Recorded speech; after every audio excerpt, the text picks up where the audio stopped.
Ngayon yung mga sila Secretary Remulla, si Gerald Torre, maghanap sila ng ibang abogado kasi somebody has to defend their position, no? So maghanap sila. Sinong kukunin nila sa gobyerno? Kukunin nila yung OSG, yung Government Corporate Council, hindi naman expertise nila ito. So they will have to look for a private lawyer to defend them now. At saka hindi... Ano pa ibig sabihin pag sinabing recuse? Oo. Recuse means hindi siya sasali. Oh. He will not participate as counsel. Opo. He will not appear as counsel for the respondents. Yung respondents dito sila DILG Secretary Remulla, sila Yes. General Torre, yung mga nag-aresto nag-surrender kay Duterte to the ICC. So sabi niya, hindi ko kayong pwede i-defend. Maghanap kayo ng ibang abogado. Oo. So ano ba yon? Is that a big factor sa kaso kung ang mismong supposed abogado ng gobyerno ay umatras? Kasi sa optics justice, hindi magandang tingnan eh. Talagang gagamitin ng kabilang kampo eh. Pangalawa, Talagang masama, napakasama nangyari, no? Opo. Dahil sinabi niya wala raw jurisdiction ng ICC.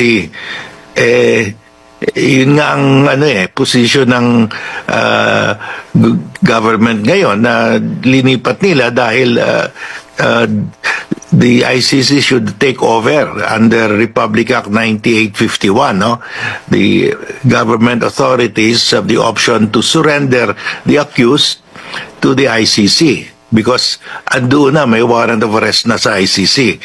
So sinasabi niya mali yung ginawa ng gobyerno.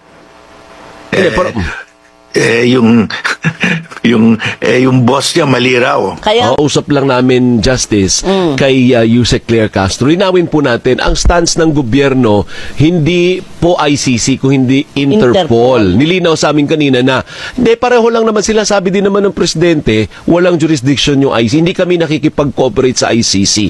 Nakikipag-cooperate kami sa Interpol. O, para lang malina. Sabi mo nag-cooperate ka sa Interpol dahil may warrant of arrest ang ICC, tire-recognize mo na rin. Kasi pag sinasabi mo walang jurisdiction, bakit mo i-surrender yung tao?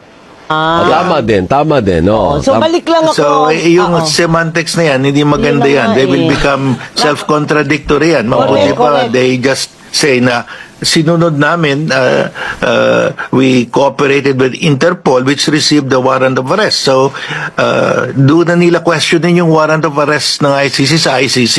Ayun, Tama. Si Partner, go. Ang allowed ba yun ng batas? Allowed ba yun na mag-recuse ang Solgen?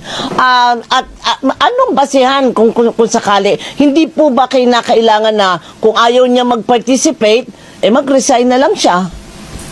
Well, allowed yan dahil if you took a contrary position at saka you do not believe in defending your client, you can recuse, no? Hindi ka naman pwedeng you will be forced to defend somebody you don't believe you should be defending.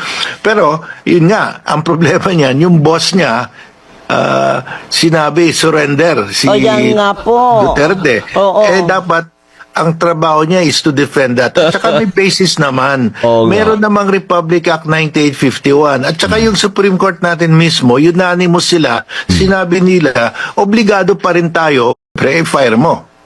But the damage has been done, Pero at this stage, sa palagay mo ba, is it wise for the President to fire the Solicitor General? Or ask him to resign?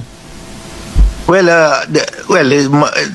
madaming ways to fire a person. You ask for the resignation without saying you fire him.